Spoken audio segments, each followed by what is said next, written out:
ဘဂဝါဖုံးတော်သခင်ဖျားရှင်သည်ဘဂေသူဘဂတိုင်းတို့၌သူမာရဂိရိ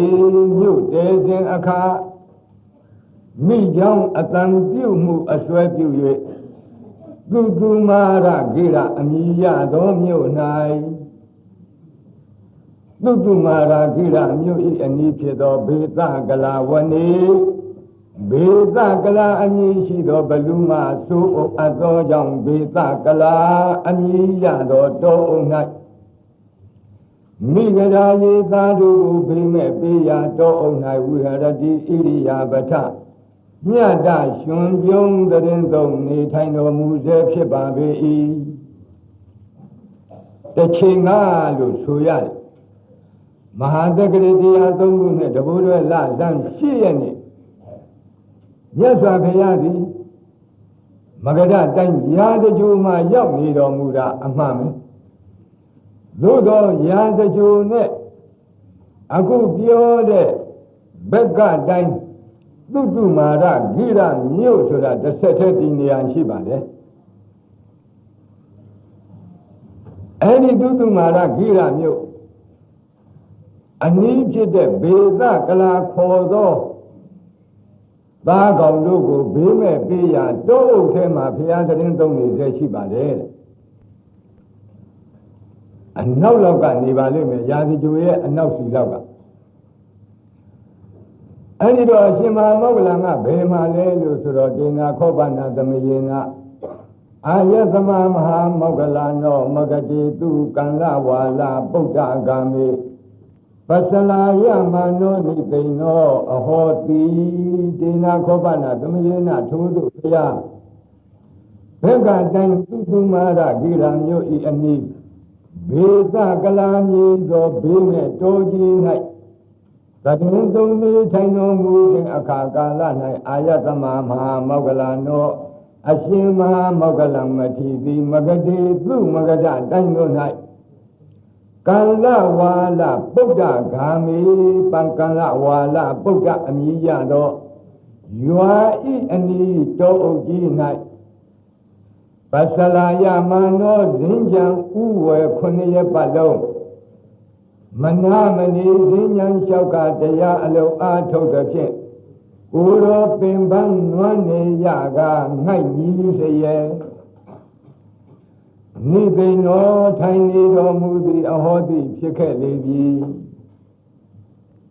9ရက်လုံးမအိပ်မနေဇင်းဉဏ်သွားတရားအားထုတ်တော်မူတဲ့အတွက်ယူပကာယကိုယ်တော်အင်မတန်ပင်ပန်းနွမ်းနေပြီဉာဏ်ဥမှာငိုက်ပြီးတော့ထိုင်နေတယ်လဲလျောက်ပြီးကျင်းတော်မမူအဲ့ဒီရှင်မမောဂလန်ငိုက်နေတာကိုမြတ်စွာဘုရားကအတ္တသာခောဘဂဝါတေပိနသက္ခုနာဝိသုဒ္ဓေန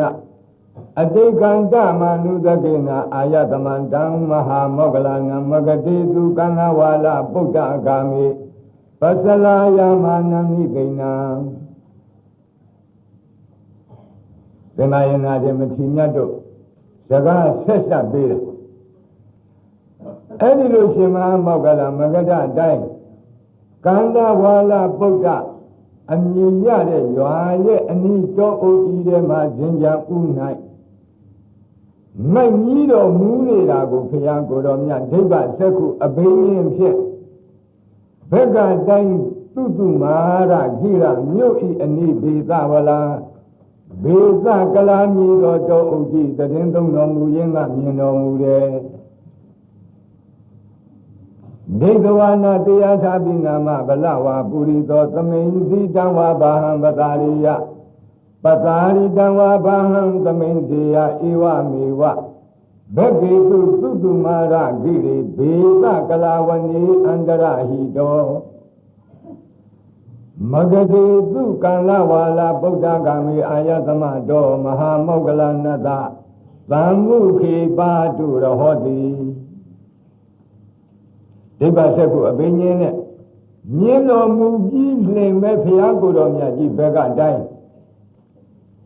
သူမာရဂိရမျိုးဘေသကလာဆိုတဲ့ Bime do Jima Guru Kwege Bido Sit the Kanat, the Chetin Sita Gadi Kaya Gadilo di Abinyanet Wada Leven Namuji Edivida Abinyanet O Pia Juade Niyama Kaya Gadi Gu Pian Dwajin Sita Gadi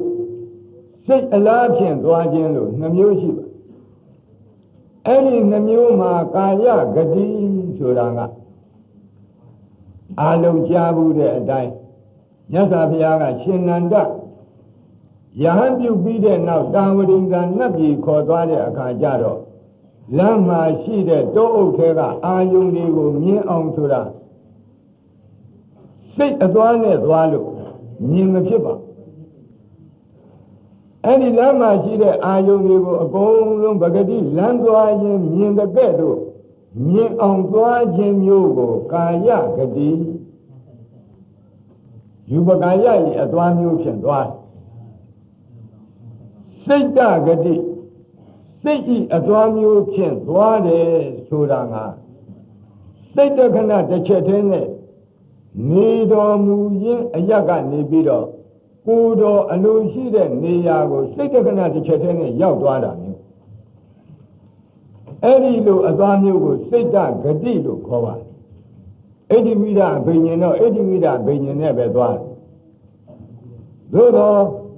Sita Gadine Dwajan, a daytime a day, Goba, Inai, Yubagaya, Godi, Sit a la Shiva de Daytana. Bidoma, a Benye, a Chibana, Yubaudra, Jensamazanga, Wanzaya. Any low Wanza below Yubaudra, Jensamazanga, Tabi, a Benye witty le Jayo. A Benyan do the Jane so giddy a chamema, good or Yubagayaji. But one Lugi were waving Gamu, say the Kana the Chetene. Good on me in Tanama. Yaulu Tanago, say the Kana the Chetene Yawdwane. Any Yawdwane, Neama. Only the Abidama Abio, Abidama Gabo. The Solana de Ari body, a bit in Yadi sheep. Belugiana, a Banyan sick, those sick, Chite, Kanama, Chijado, Kamanza Yodi, Sediza Yodi, Uduza Yodi, Ahadaza Yodi. He's the Duza Yodi you ha. But a month of the boy dying to you, Seta cannot suck on a chair as the Shia. He doesn't go to the Shia me Sudo. Kudoye, Yubagaya, a Benyan, those slow BBE, a chamema, now sit the canal night. Yamadi Subando, Yamadi Matwabido, Yubagaya, Boang body Sudo. Sit the canal, second chema, Madi Debe, he's the Duza Yogi, Bedwako no, Dilo, Yatana, Dilo, Sodana, Misia de Shiva. And you know, Abidama the ball, Gudo. Edivida Benyana Madaba. The Edivida Benyana Abidama the Bogu Madaba. They cannot second chess that didn't only Yeni Yenajara. And Manadi, Yesi, the Messiah de Yama, Sita Canabon, the thing George Chin and Sura. Second chess that never much like Mahogu.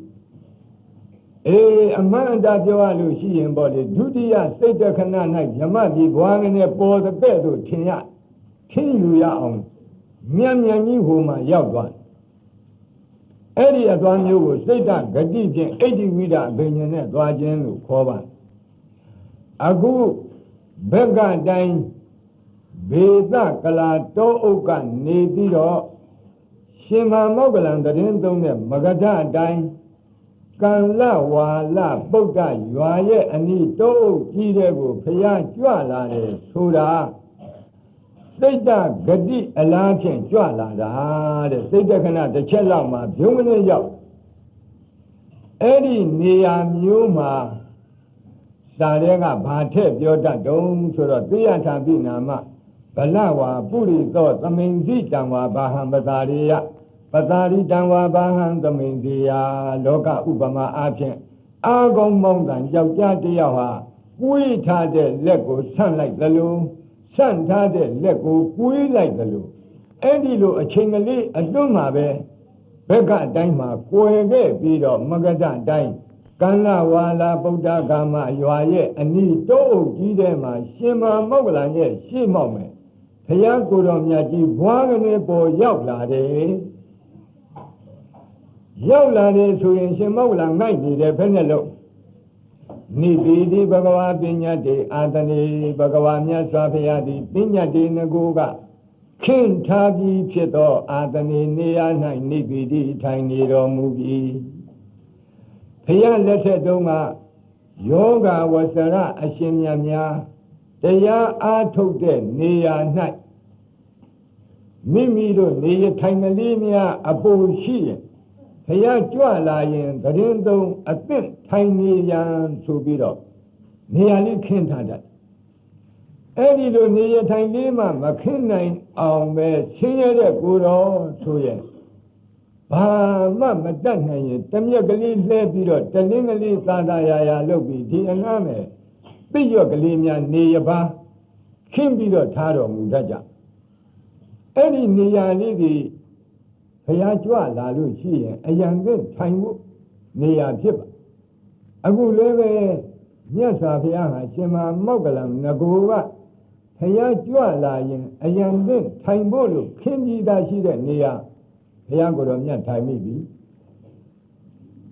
ထိုင်မိတယ်ဆိုရင်မြတ်စွာဘုရားကရှင်မမောက္ကလံကိုစပြီးပြောလိုက်တယ်ပသလာယတိနောတုံမောက္ကလနာပသလာယတိနောတုံမောက္ကလနာမောက္ကလနာจิตမောက္ကလံတွင်သင်จิตသည်ပသလာယတိနောပသလာယတိနုငိုင်ကြီး၍နေသလောจิตမောက္ကလံจิตငိုက်နေသလားနှခအမိတ်ရှိပါจิตမောက္ကလံจิตငိုက်နေသလားလို့ဆိုတော့ရှင်မဟာမောက္ကလံကဧဝံဗန္တိဖြတ်ဆိုနိုးလာတဲ့ပြီးတော့ဗန္တိရှင်မင်းမြတ်ဖရာဧဝံမှန်ပါသည်တပြည့်တော်ခဏငိုက်သွားမိပါတယ်ဖရာလို့လျှောက်တော့ငိုက်ဆိုတာကအယတ်သုံးပါဠိကဒီအချိန်မှာဌိနမိတ်တဝန္နာအဲ့ဒီတော့ဌိနမိတ်တဆိုတဲ့ငိုက်ကြီးခြင်းပျောက်ကြောင်းငိုက်ကြီးခြင်းကိုပယ်ဖြောက်ကြောင်းတရား9ပါးမြတ်စွာဘုရားတန့်ပြီးတော့ဟောတော့ဘာဟောသလဲဆိုတော့တသမတိဟတိမောက္ကလနာဓမ္မတိဟမောက္ကလနာယထာသင်္ညိတတေဝိဟရတောတံမိတံအောက်ကမတိမောက္ကလနာจิตမောက္ကလံတသမထိုသို့သင်จิตငိုက်ကြီး၍နေရကယထာသင်္ညိတအကျဉ်သို့သောသင်ညာရှိသည်ဖြစ်၍ဝိဟရတော်နေသောတေသင်จิตအားဝါသင်จิตဤတန်တန်၌မိတ္တံငိုက်ကြီးခြင်းသည်အောက်ကမတိသက်ရောက်၏တထာရူပံသင်ညာထိုသို့သဘောရှိသောသင်ညာကိုမာမနတာကာတိသင်จิตနှလုံးမသွန်းပါလင့်မာဘဟုလမကာတိထိုသင်ညာကိုအကျဉ်းများစွာမပြုပါလဲအရိယာဥစ္ဆောင်ဖြစ်တဲ့မြတ်စွာဘုရားကသောတာပန်အရိယာဖြစ်တော်မူပြီးသားဖြစ်တဲ့အက္ခသာဝကအရှင်မဟာမောက္ကလံကိုအရိယာချင်းပြောတဲ့စကားဆိုတော့ပုထုဇဉ်နာနဲ့ဘာဒီများပြောနေကြတာပါလေဒီလိုပဲအောင်းမရမြတ်စွာဘုရားကจิตဒီလိုจิตငိုက်နေတယ်ဆိုရင်အဲ့ဒီအငိုက်ပြောက်အောင်ဘယ်လိုလုပ်ရမလဲ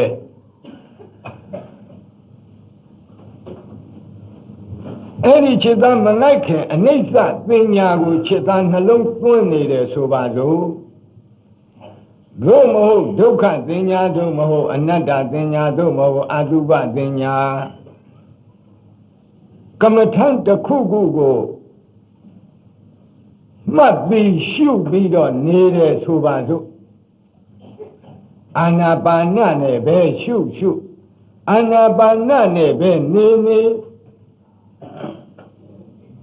အကျဉ်းလို့သဘောရှိသောသင်ညာကိုရှုပွား၍နေတဲ့အခိုက်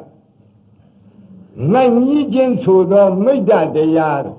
ခန္ဓာကိုယ်ထဲမှာသက်ဝင်လာရင်တထာရူပံသင်ညာထိုသဘောရှိတဲ့သင်ညာကိုမာမနတာကာတိနှလုံးမသွင်းနဲ့နှလုံးသွင်းရင်ဖြစ်တဲ့အနိစ္စသင်ညာကိုသို့မဟုတ်နှလုံးသွင်းရင်ဖြစ်တဲ့ဒုက္ခသင်ညာကိုသို့မဟုတ်နှလုံးသွင်းရင်ဖြစ်တဲ့အနတ္တသင်ညာကိုသို့မဟုတ်နှလုံးသွင်းရင်မူလအတုပသင်ညာကိုချက်သားနှလုံးမသွင်းနဲ့အဲ့ဒီသင်ညာကိုအကျဉ်းများစွာထပ်မပြုနဲ့ဌာနံခောပဏိတမောကလနာဝိသတိယန္တေဧဝံဝိဟရတောတံမိတံပဟိယေထာမောကလနာจิตမောကလံယံယေနအကျင့်အကြောင်းဖြင့်ဧဝံဝိဟရတောဤသို့မူလတင်ညာကိုနှလုံးမသွင်းပဲနေထိုင်သောတေသင်จิตဤတန်တန်၌တံမိတံထိုနိုင်ခြင်းကိုပဟိယေထပဲအပ်လေရာဤဧတံခောဌာနံဤအကြောင်းသည်ဝိဇ္ဇတိဟိဝိဇ္ဇတိဧဝရှိသည်သာလင်သည်အရိယဝေါဟာရ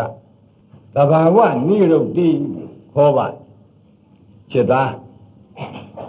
အဲ့ဒီလိုမူလသင်ညာကိုနှလုံးမသွင်းမဲ့နေရင်သင်จิตသားရဲ့တန်တာမှာအဲ့ဒီငြိခြင်းတရားကိုပယ်ဖြောက်ပြီးသားဖြစ်လိမ့်မယ်ဒါတစ်ချက်နှစ်နောစေတိဧဝံဝိဟရတောတံမိတံပဟိယေထမောကလနာจิตမောကလံဧဝံဤသို့မူလတင်ညာကိုနှလုံးမသွင်းပဲဝိဟရတောနေသောတေသင်จิตဤသန္တာ၌ဓမ္မိတံထုံနိုင်ခြင်းကိုနောစေပဟိယေထအကယ်၍မြမပေရှားအညာအာจิตမူလသင်ညာကိုနှလုံးမသွင်းပဲနေလို့မှจิตရဲ့သန္တာမှာငတ်ညည်းခြင်းတရားမပယ်ရှားရသေးရင်ဝါငတ်ညည်းခြင်းတရားဖြစ်မြဲဖြစ်နေသေးရင်ဒုတိယဘာလို့อ่ะတတော်တွန်မောကံလာနာယထာသုတံယထာပရိယတံဓမ္မံစိတ်တေနာအနုဝိတကေယတိအနုဝိစာရိယတိမနတာအနုပိခေယတိမောကလနာจิตမောကလံတတော်တတမိန်ကာလီထိုအခါ၌တွင်သင်จิตသည်ယထာတုတံအကျဉ်ကြာအပ်ဟုသောယထာပရိယတံအကျဉ်သင်အပ်ဟုသောဓမ္မံပရိယစာပေတရားများကိုမနစိတ်တေနာစိတ်ဖြင့်အနုဝိတကေယတိအဖမ္မှန်ကြံတည်၍နေလောအနုဝိစာရိယတိအဖမ္မှန်သုံးသဆင်းခြင်း၍နေလောမနတာစိတ်ဖြင့်အနုပိခေယတိအဖန်ပံရှုကြည်၍နေလောမူလသင်ညာကိုနှလုံးမသွင်းလို့မှငတ်ညည်းခြင်းမပြောက်သေးရင်နှစ်จิตမိမိသင်ခဲ့ကြားခဲ့ဘူးတဲ့ပရိယတ်တရားများကိုစိတ်နဲ့အဖန်ပံကြံစီဆင်ခြင်နှလုံးသွင်းပါဌာနံခောပဏိတမောဝိသတိယံတေဧဝံဝိဟရတောတံမိတံပဟိယေထာမောကလနာจิตမောကလံယံကျေနအကျဉ်အကြောင်းဖြင့်ဧဝံဤသို့မိမိသင်ကြားဘူးတဲ့ပရိယတ်တရားကိုနှလုံးသွင်းလျက်ဝိဟရတောနေသောတေပင်จิตဤအဖို့ယံတံမိတံထိုငိုင်းကြီးခြင်းကိုပဟိယေထပေရှာအလေယာဤဧတံဌာနံဤအကြောင်းသည်ခေါ်စဉ်သည်ဝိသတိရှိပေ၏จิตအခုပြောသလို မိမိသင်ကြားထားဘူးတဲ့ပရိယတ်တရားတွေကိုစိတ်နဲ့အဖန်ဖန်ကြံစည်နှလုံးသွင်းပြီးနေရင်ခြေသားရဲ့တန်တန်မှာဖြစ်ပွားတဲ့ငိုက်မြည်ခြင်းတရားဟာပယ်ရှားပြီးသားဖြစ်ပါလိမ့်မယ်ဒါနှစ်သုံးနောစေတေဧဝံဝိဟရတောဓမ္မိတံပဟိယေထာခြေသားမောက်ကလားအခုပြောခဲ့တဲ့အတိုင်းနှစ်နံပါတ်နီးပြောခဲ့တဲ့အတိုင်းမိမိသင်ကြားထားတဲ့ပရိယစာပေတွေကိုစိတ်ဖြင့်ကြံစည်ဆင်ခြင်နှလုံးသွင်းလို့မှဒီငိုက်မြည်ခြင်းဆိုတဲ့မိတ္တတရားမပယ်ရှားအပ်သေးလျင်ဝါငိုက်မြည်ခြင်းမပြောက်သေးလျင်ဘာလို့တတော်တွန်မောကံလာနာယထာတုတံယထာပရိယတံဓမ္မံဝိထာရေနသစ္စာယံကရိယာတိမောကလံနာခြေသာမောကလံတတော်တတမိန်ကာလီထိုသို့ပရိယတရားနှလုံးသွင်းလို့မှငိုက်ကြီးခြင်းမပြောက်သေးသောအခါကာလ၌တွန်းစင်ခြေသာသည်ယထာတုတံအကျဉ်ကြားအပ်ဖူးသောယထာပရိယတံအကျဉ်သင်အပ်ဖူးသောဓမ္မံပရိယစာပေတရားကိုဝိထာရေနအကျေအားဖြင့်သစ္စာယံရွတ်အံကရဆဲမှုကိုကရိယာတိပြုလောဟောဒါသုံးနံပါတ်ဌိနမိတ်တငိုက်ကြီးခြင်းပြောက်အောင်ပြုလုပ်တဲ့တရားစိတ်နဲ့ကိုရတဲ့စာခဏဗုဒ္ဓဘာသာအမျိုးသားအမျိုးသမီးများအနေနဲ့ဆိုရင်ဓမ္မစကြာရတယ်အနတ္တလက္ခဏာတုတ်ရတယ်မဟာတတိပဋ္ဌာနာတုတ်တန်ဤရအဲ့ဒီမိမိရပြီးတဲ့သင်ကြားထားတဲ့ဓမ္မစကြာတရားတော်အနတ္တလက္ခဏာတုတ်တရားတော်မဟာတတိပဋ္ဌာနာတုတ်တံပရိယတရားစာပေများကိုပထမနည်းအလိုကနှလုံးသွင်းပါနှလုံးသွင်းလို့မှငိုက်ချင်သေးတယ်အိတ်ချင်သေးတယ်ပါဆိုရင်တခါတည်းအဲ့ဓာတွေကိုအကျေတဝက်နှုတ်နဲ့ညွဲပြီးတော့စာအံပြီးတော့စာအံရင်ဘာဖြစ်ဌာနံခောပဏိတမောကံလာနာဝိသတိယန္တိဧဝံဝိဟရတောဓမ္မိတံပဟိယေထာမောကံလာနာခြေသာမောကလံယံယေနအကျဉ်အကြောင်းဖြင့်အကျဉ်အကြောင်းဆိုတာပါလေမိမိသင်ကြားထားတဲ့စာပေပရိယများကိုအကျယ်ရွတ်အံခြင်းဆိုတဲ့အကြောင်းချင်းဧဝံဤသို့ဝိဟရတောနေသောသင်္ချစ်သာဤတန်တန်၌ဓမ္မိတံထိုးငိုက်မြည်ခြင်းကိုပဟိယေထပေရှာအတ္တယာဤတံဌာနံထိုအကြောင်းသည်ဝိသတိခောဝိသတိဧဝရှိသည်သာလျှင်ခိနမိတ္တပေဖြောက်ကြောင်းတတ္တိယဒီတရားဟာအမှန်ပဲရှိတယ်ခြေသားလောက်တာကြည့်တော့ဟာမိမိရတဲ့စာပေတွေကိုနှုတ်ကတတွတ်ရွတ်အံလို့မှငိုက်ချင်တာမပြေသေးဘူးငိုက်ချင်မြဲငိုက်ချင်နေသေးတယ်ဆိုရင်သတုဋ္ဌဘာလို့နောစေတိဧဝံဝိဟရတောဓမ္မိတံပဟိယေထမောကလနာခြေသာမောကလံဧဝံဤသို့မိမိသင်ကြားခဲ့ပြီးတဲ့စာပေများကိုနှုတ်လွတ်ရွတ်အံ၍ဝိဟရတောနေပါလျက်တေသင်္ချသာဤတန္တာ၌ဓမ္မိတံထိုငိုင်းကြီးခြင်းသည်စေနပဟိယေထအကဲ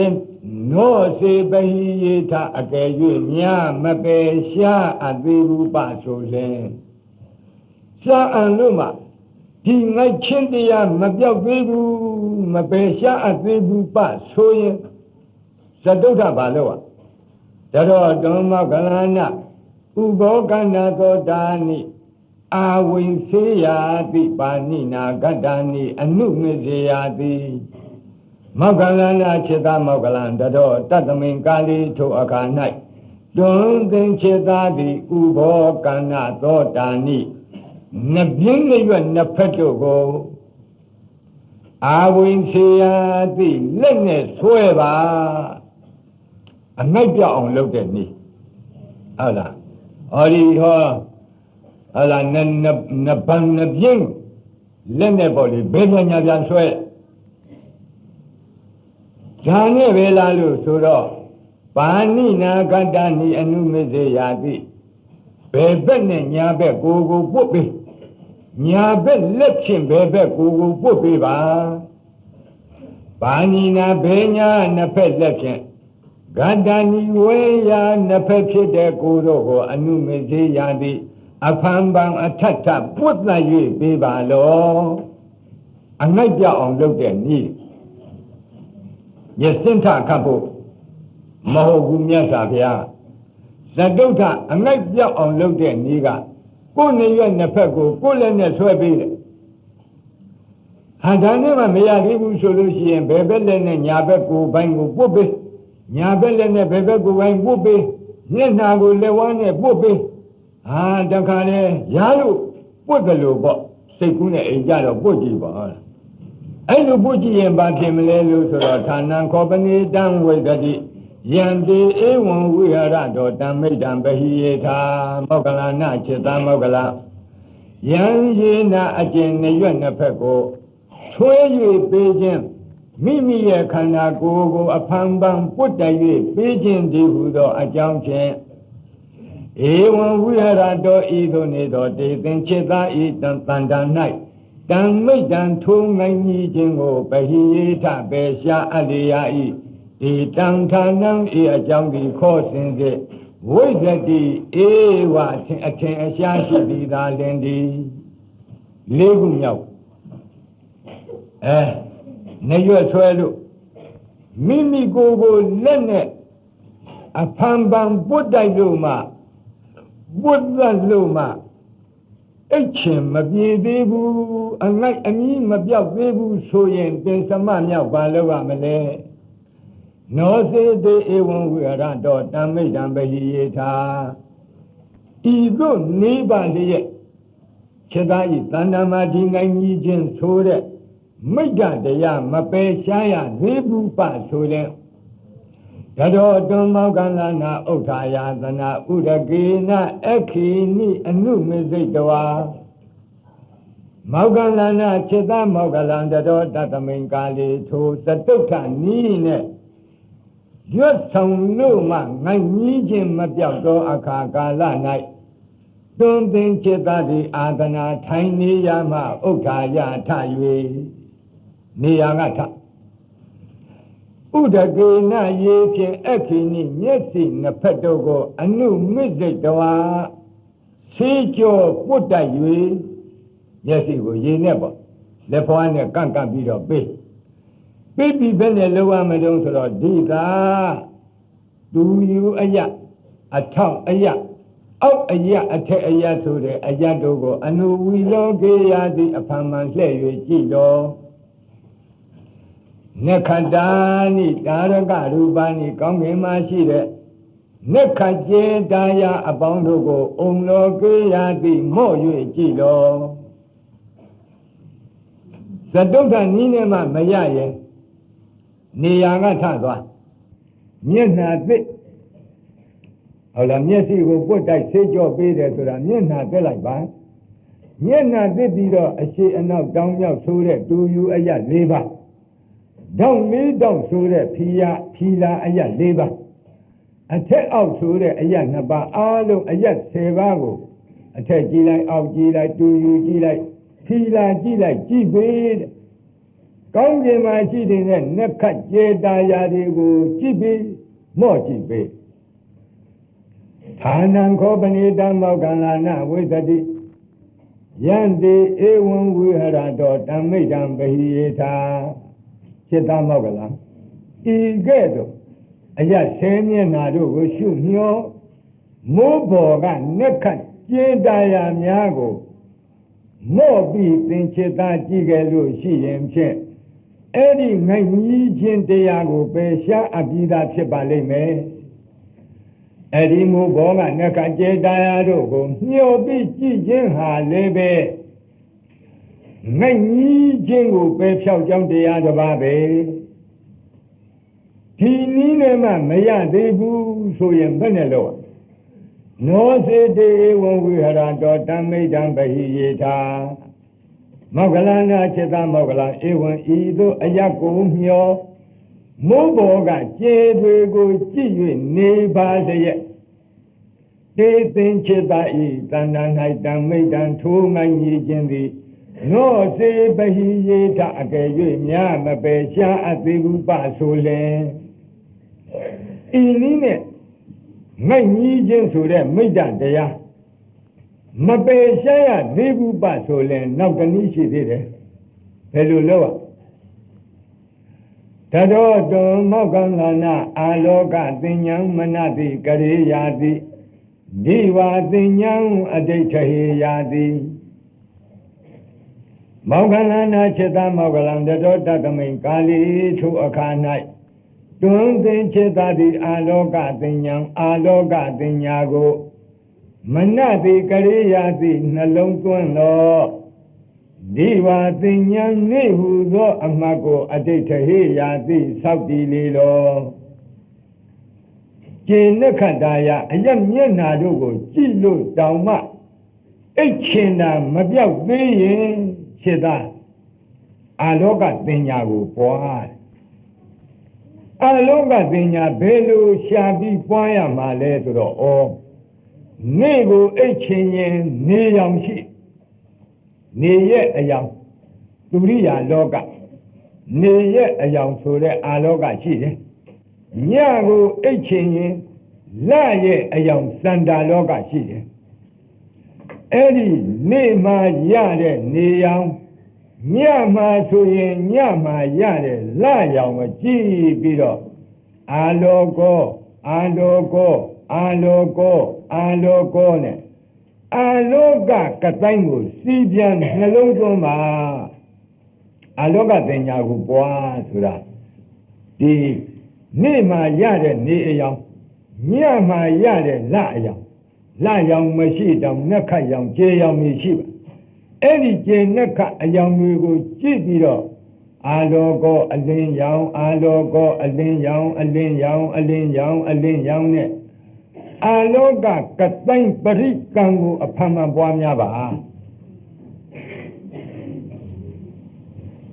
အဲ့ဒီလိုပွားများလာတဲ့အခါကျတော့ကတိုင်းရောင်ပရိကမ္မနမိတ်အာယုံ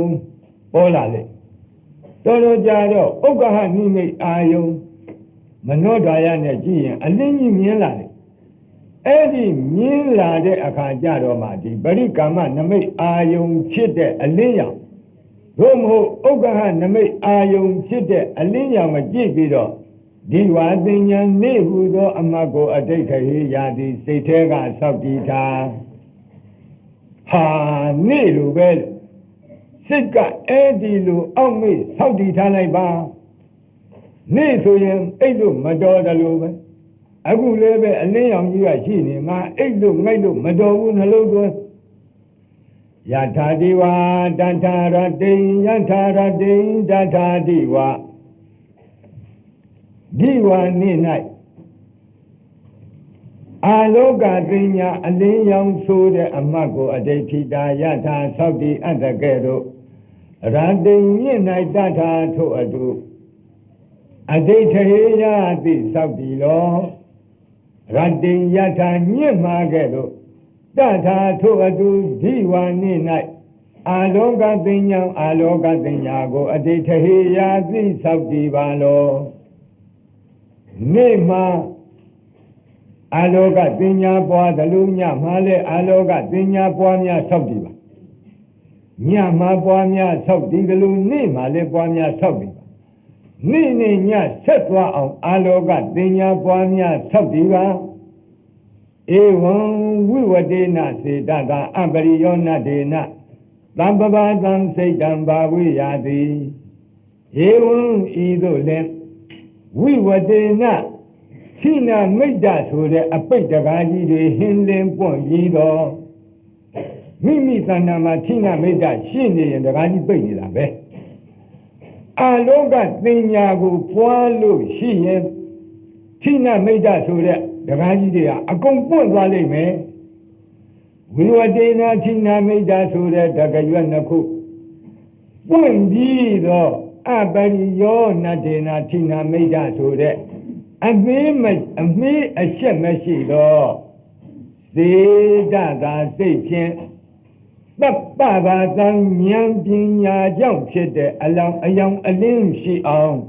စိတ်တံစိတ်ကိုဘာဝေရာသိပွားများကြိုးကုန်သင်္ချေသာအာထုတ်ပါလေအလောကသင်ညာကြတော့6ခုမြောက်ကြတော့အလောကသင်ညာပွားဆိုတဲ့ကိစ္စကြတော့ဉာဏ်ပညာကြောင့်ဖြစ်ပေါ်လာတဲ့အလင်းရောင်ကို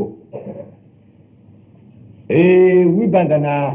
ကမ္မထများစီးပြန်လာတဲ့အခါကျတော့ဥပ္ပကိလေသာ10ပါးထဲမှာပထမအလင်းရောင်ဆိုတဲ့ဥပ္ပကိလေသာပေါ်လာအဲ့ဒီပေါ်တဲ့အလင်းရောင်ကဉာဏ်ပညာကြောင့်ဖြစ်လာတဲ့အလင်းရောင်အခုလည်းပဲဒိဋ္ဌတ်စက္ခုအဘိညာဉ်ရဲ့အခြေပါဒဖြစ်လောက်တဲ့ဉာဏ်ပညာကြောင့်ဖြစ်သောအလင်းရောင်ကြီးပေါ်လာအောင်ကိုပဲမိမိရဲ့စိတ်ကိုအာလောကပညာနဲ့ဂိုင်းပြီးပွားပေးပါချစ်တာဌာနံခောပနိတံဝိသတိယံတေဧဝံဝိဟရတောတံမိဋ္ဌံပဟိယေထမောက္ကလနာจิตမောက္ကလံယံယေနအကျင့်အာလောကပညာကိုပွားများခြင်းဒီဟုသောအကြောင်းဖြင့်ဧဝံဝိဟရတောဤသို့အာလောကပညာကိုပွားများ၍နေသောတေသင်္ချတဤတန်တန်၌ဓမ္မေတံထိုငိုင်ကြီးခြင်းကိုပဟိယေထပေရှားအတ္တယာဤဧတံဌာနံဤမိတ္တတရားငိုင်ကြီးခြင်းတရားကိုပေရှားကြောင့်ဖြစ်တဲ့အာလောကပညာပွားများမှုသည်ခေါ်စဉ်စေဝိသတိရှိပါပေ၏အငိုက်ပြောက်အောင်ပွားတဲ့6ခုမြောက်တရားအရှိသားပဲချစ်သာအာလောကပညာကိုပွားပေးအာလောကပညာကိုပွားပါလျက်ကနေမှအငိုက်မပြောက်သေးဘူးမိစ္ဆာတရားနှိမ့်ဆက်မြဲနှိမ့်ဆက်တယ်ဆိုရင်လက်လျှော့ရတော့မလားလို့ဆိုတော့နောစေတေဧဝံဝိဟရတောတံမိဋ္ဌံပဟိယေထာမောက္ကလနာจิตမောက္ကလံဧဝံဤသို့အာလောကပညာကိုပွားများလျက်ဝိဟရတောနေပါသောဝါနေပါလျက်တေသင်္ချတဤတန်တန်၌တံမိတံထိုငိုင်းကြီးခြင်းဆိုတဲ့တရားကိုနောစေပဟိယေထအကယ်၍မြမပယ်ရှားအပ်သေးဘူးပဆိုလင်အလောကပညာပွားများအပ်ပါလျက်จิตရဲ့တန်တန်ငိုင်းကြီးခြင်းဆိုတဲ့မိတ္တတရားမပယ်ရှားအပ်သေးဘူးပဆိုလင်ဝါငိုင်းငဲ့ငိုင်းနေသေးသပဆိုရင်ခုခုမြောက်ဘာလို့ရတောတုံမောက္ကလနာပစ္စာပုရိသင်္ကြီးစင်ကမံအတိတ်တဟေယာတိအန္တောဂတိဟိဣန္ဒရိယေဟိအဘဟိကတိနာမာနတိနာမောက္ကလနာจิตမောက္ကလံတတောတတမိန်ကာလီထိုအခါ၌တွင်သင်จิตသည်ပစ္စာပုရိသင်္ကြီးနောက်နဲ့ရှိပညာချင်းထအမှတ်ပြောက်၍မသွားအောင်ပညာဆိုတဲ့တရားပြောက်မသွားပါစေနဲ့ရှေ့ရောနောက်ရောဒီအမှတ်ပညာမပြောက်ဖဲနဲ့အန္တောဂတိဟိဣန္ဒရိယေဟိမိမိရဲ့ကိုယ်တွင်းမှာတည်ကုန်သောဣန္ဒြေတို့ဖြင့်ဘာပြောတယ်လဲမျက်စိကဟိုကြည့်ဒီကြည့်မကြည့်နဲ့မိမိကမျက်စိကလည်းမိမိရဲ့ယူပကာယတဲ့တင်မဲ့ဇက်ခုံတရေဟာချပြီးတော့ထားနားကလည်းပဲအပြင်အပကအတန်နေနားမထောင်နဲ့နာဣန္ဒြေနာခေါင်းဣန္ဒြေလျာဣန္ဒြေကိုဣန္ဒြေဆိုတဲ့ဒီဣန္ဒြေတွေဟာအပြင်အပကိုအာယုံသွားပြီးမယူနဲ့အဘဟိကတိနာမနတေနအပြင်အပတို့မသွားသောစိတ်ဖြင့်မိမိရဲ့စိတ်ဒီဟုသောမနိန္ဒရေလည်းပဲခန္ဓာကိုယ်ပြင်ဘက်ကိုထွက်မသွားပါစေနဲ့ဘယ်တင်ထားရဣ စ္ဆတဖြစ်တဲ့မိမိခန္ဓာကိုယ်တွင်းကရှိတဲ့ယုံနံတရားတွေမှာပဲမနှင်းတရေဆိုတဲ့စိတ်ကိုလည်းထားပြီးပါလို့ဇင်ကမံလူလာတုံခေါဇင်ကြံလျှောက်ခြင်းကိုအတိတ်ထေရာသိသင်္ခေသာဆောက်တည်ပါလေမိမိရဲ့ခန္ဓာကိုယ်ထဲမှာရှိနေတဲ့ယုံနံတရားတွေပေါ်မှာစိတ်ထားပြီးတော့ဇင်ညာလျှောက်ပြီးဌာနံခောပနိတံဝိသတိယံတေဧဝံဝိဟရတောတံမိတ်တံပဟိယေထမောက္ကလနာจิตမောက္ကလံယံယေနအကျဉ်တို့လူလာတုံခောက်အိန္ဒြေကိုချုပ်တီး၍ဇင်းကြံလျှောက်ခြင်းတည်းဟုသောအကြောင်းဖြင့်ဧဝံဝိဟရတောဤသို့ဇင်းကြံလျှောက်၍နေသောတေသင်္ချေတဤတန်တန်၌တံမိတံထိုနိုင်ကြီးခြင်းဆိုတဲ့မိတ္တတရားကိုပဟိယေထပေရှားအတ္တရာဤဧတံဌာနံဤဇင်းဉဏ်လျှောက်ခြင်းဆိုတဲ့ထိနာမိတ္တပေဖြောင်းကြောင်းတရားသည်ဝိဇတိခောဝိဇတိဧဝစင်စစ်ဧကံအမှန်ရှိသည်သာသည်ခြေသာဇင်းဉဏ်လျှောက်ပဲခုခုမြောက်အဲ့ဒီဇင်းဉဏ်လျှောက်ခြင်းဟာထိနာမိတ္တပေဖြောင်းကြောင်းတရားပဲဒီတော့ဒီခုနှစ်ပါးဟာတကယ်တရားနှလုံးကျင့်သုံးတဲ့ယောဂီသူတော်စင်တွေအဖို့မှတ်မိရမယ်တရားဖြစ်ပါတယ်ဘယ်ဖြောက်ပညာတဲ့တစ်ကမူလမိမိနှလုံးသွင်းရင်ဖြစ်တဲ့ပညာရှိလိမ့်မယ်မိမိမူလနှလုံးသွင်းရင်ကအနိစ္စပညာကိုနှလုံးသွင်းနေတော့ငိုက်ရင်အဲ့ဒီအနိစ္စပညာကိုခဏဖြောက်ထားလိုက်ပါဓမ္မမို့မိမိကအာနာပါနထွက်တဲ့ဝင်တဲ့ကိုနှလုံးသွင်းနေတယ်မှတ်နေအဲ့ဒီအချိန်မှာမိမိထိနာမိတ်တဝင်လို့မက်ချင်းလာရင်အဲ့ဒီအမှတ်ကလေးကိုခဏရပ်ထားလိုက်ပါတဲ့ရပ်ထားလိုက်ရင်ဟုတ်လားငိုက်ကြီးချင်းပြောက်သွားမယ်အဲ့ဒီနီးနေမှမပြောက်သေးဘူးဆိုလို့ရှိရင်နှစ်ဇာနှလုံးသွင်းပထမနီးနေမှမရသေးဘူးဆိုရင်နှစ်နံပါတ်နီးနဲ့မိမိလက်ကျက်ထားသောဓမ္မစကြာပါဠိတော်တွင်အနတ္တလက္ခဏာသုတ်ပါဠိတော်များမဟာတတိပဋ္ဌာနသုတ်ပါဠိတော်များစိတ်နဲ့ပဲကြံစီဆင်ခြင်သုံးသပ်ပါအောင်စိတ်ကအောင်းမိပါအဲ့ဒီလိုအောက်မိလိုက်လို့ရှိရင်ဖြင့်ငိုက်ကြီးခြင်းတရားပြောက်သွားပါလိမ့်မယ်ဤနည်းနဲ့မှငိုက်ကြီးခြင်းမပြောက်သေးဘူးပါဆိုရင်သာအံလင်းဒီသုံးနံပါတ်တစ်ကပဲဖြောက်ပညာနှစ်ကစာနှလုံးသွင်းသုံးကသာအံလင်းဒီနှစ်နံပါတ်နည်းနဲ့မှမရသေးဘူးဤနည်းဖြစ်မှမရသေးဘူးငိုက်ချင်မြင်ငိုက်ချင်တော့ပါဆိုရင်ကိုရတဲ့သင်ကြားထားတဲ့ပရိယစာပေများကိုပေရလာတွေကံမပြည့်နဲ့တဲ့မကံမဲနဲ့အကျေအားဖြင့်ရွတ်ပါနှုတ်ညွတ်ပြီးတော့ရွတ်ဆိုပါထိနာမိတ်တာပျောက်သွားပါလိမ့်မယ်အဲ့ဒီနည်းနဲ့မှမပျောက်သေးဘူးဆိုရင်စာနှလုံးသွင်းစာအံလင်းဒီနာပြင်းကိုသဟောဒီနရွက်ကြီးကိုပေါ့လေနပြင်းလို့ခေါ်နပြင်းခေါ်တဲ့ဒီနရွက်အပြင်ကြီးလာတဲ့အတန်တွေကိုဖတ်ပြီးယူတဲ့ဒီစပီကာကြီးပေါ့ဒီနရွက်ကြီးဆွဲပြီးမိမိရဲ့ကိုယ်ကိုဘယ်ဘက်လက်ညာဘက်လက်နဲ့အပြန်အလှန်ပုတ်တိုက်ပြီးပုတ်ပြီးသတ်ပြီးဒါ၄နံပါတ်နည်းနာပြင်းကိုသတ်လေးနံပါတ်နည်းနဲ့မှမရသေးဘူးပါဆိုရင်အရက်ကိုမျောဘယ်နဲ့လို့နေရာကထမျက်စိညာရေးနဲ့ပုတ်သတ်ဆေးကြော့ပြီးတော့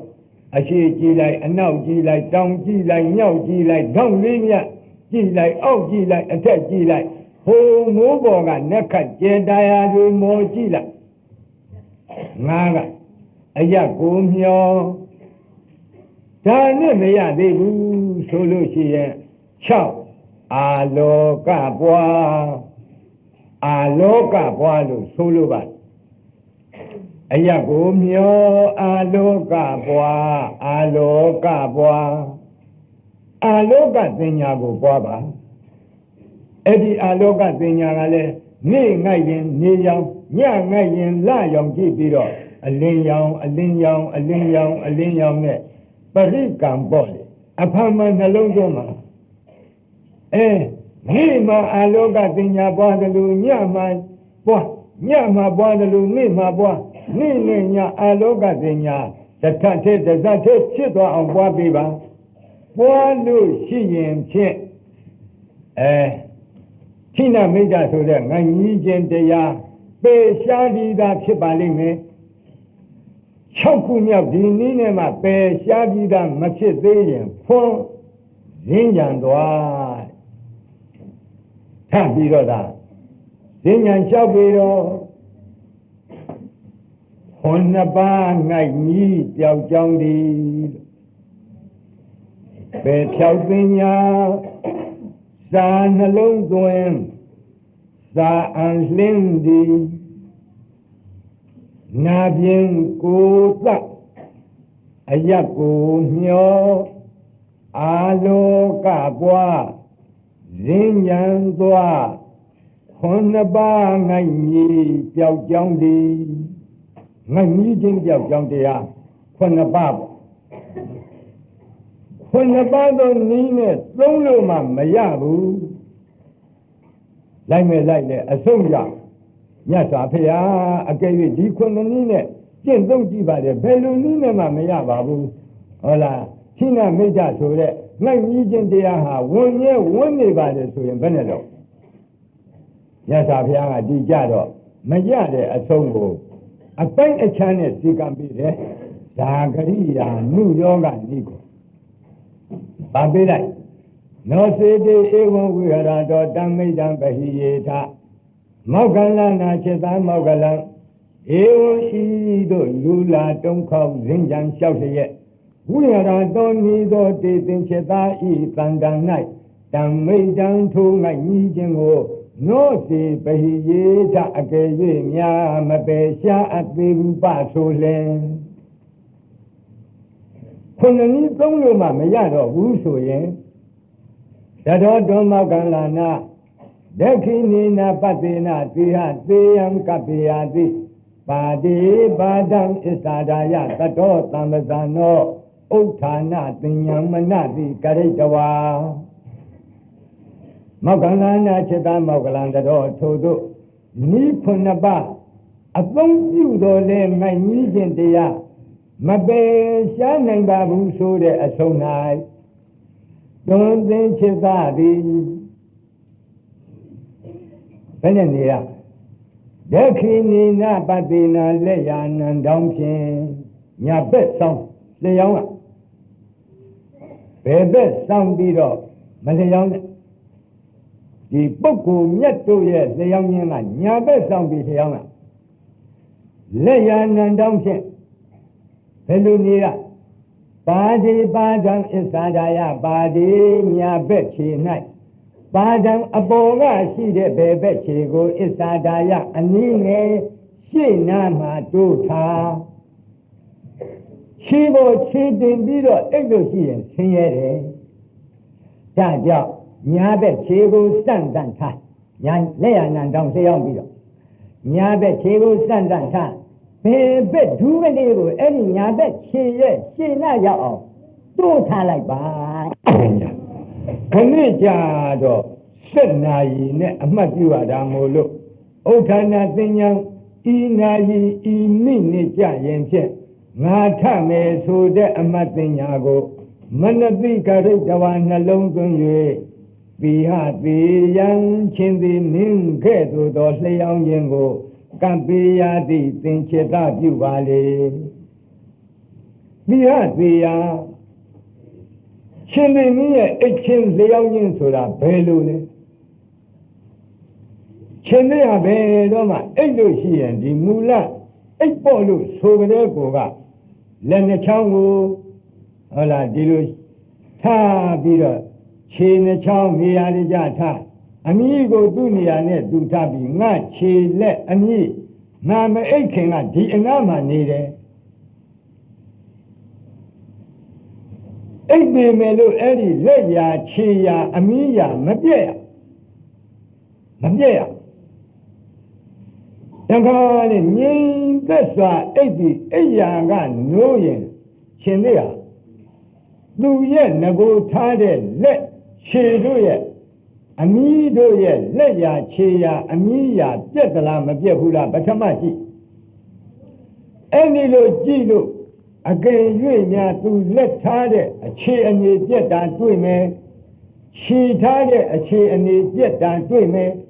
အမီးထားတဲ့အခြေအနေပြက်တာတွေ့မယ်ဆိုရင်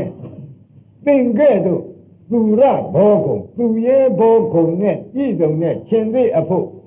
သားထဲမှာအမျက်ဆုံးဆိုတဲ့ဟုတ်လားသားတို့သနင်းဒီလိုအထက်တန်းပုဂ္ဂိုလ်အဖို့ဒီလိုခြီရလက်ရပြက်ပြီးတော့မငြိမ်မသက်အိတ်ချင်းဟာဘာတော်သေးတယ်လေ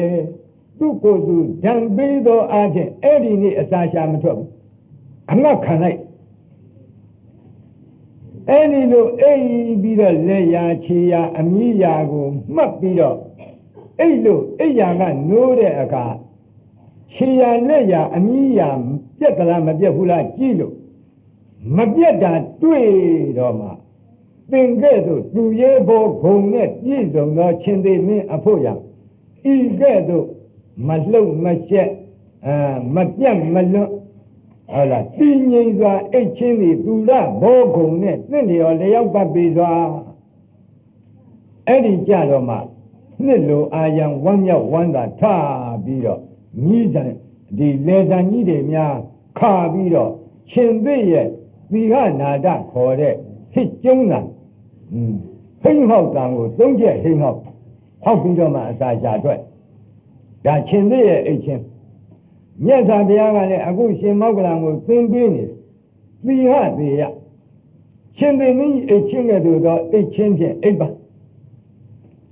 ရိယာပုတ်လက်ထားခြေထားမပြတ်ပါစေနဲ့အမှန်တန်ငြိမ်ငြိမ်သက်သက်အိပ်စေခြင်းနဲ့ခြေထားလက်ထားစိတ်ထားအကုန်လုံးသင်ပေးအိပ်တော်မယ်ဆိုရင်ညာဘက်ဆောင်အိပ်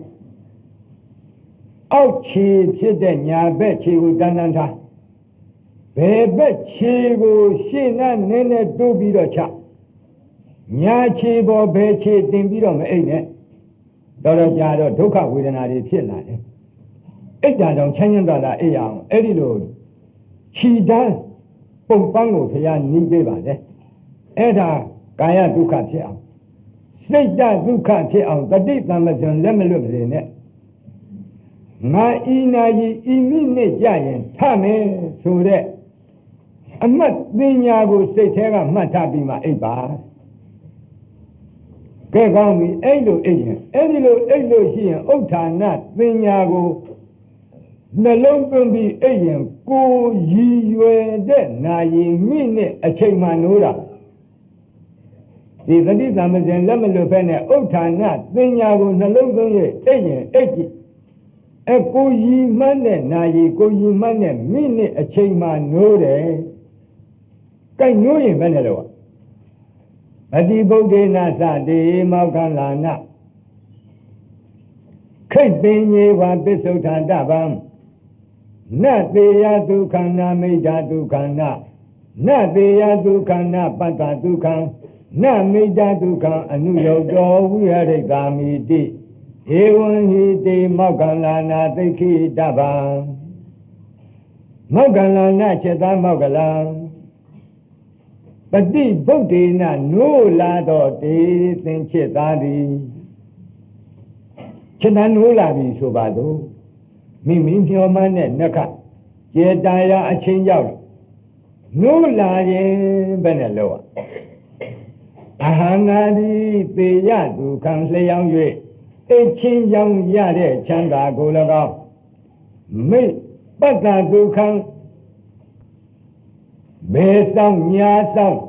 ဓပြောင်းကြံကြံအိပ်ရရတဲ့ချမ်းသာဒုက္ခကို၎င်းမိစ္ဆာဒုက္ခ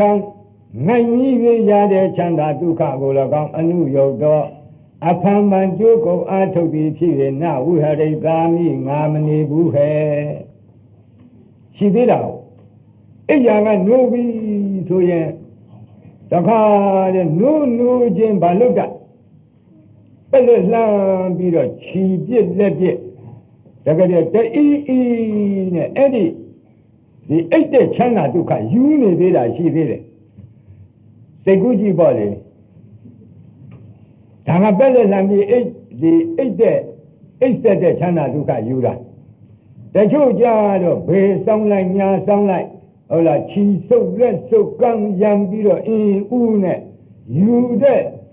ချမ်းသာဒုက္ခအိတ်တာရဲ့အရသာယူနေတာအဲ့ဒါမျိုးမိစ္ဆာဒုက္ခခေါ်တယ်သေရပတ္တဒုက္ခခေါ်တယ်ဘယ်ဆောင်ညာဘက်ဆောင်တကယ်လက်ပြီးဆုပ်လိုက်ခြီဆန့်လိုက်နဲ့အဲ့လိုတော်တော်နဲ့ကိုမထနိုင်သေးဘူးတချို့ကြတော့နိုးလာပြီးပြန်အိပ်ရရင်ပိုကောင်းတယ်ထင်တယ်ဒါအသေးချာစဉ်းစားဟော4 နာရီလောက်3 ခေါက်လို့နိုးလာတဲ့အခါပြန်ပြီးတော့အိပ်လိုက်ရရင်ပေါ့လေမြင်တယ်လည်းအိပ်ကြော်တယ်ပို့ပြီးတော့လည်းချမ်းသာတဲ့ထင်တယ်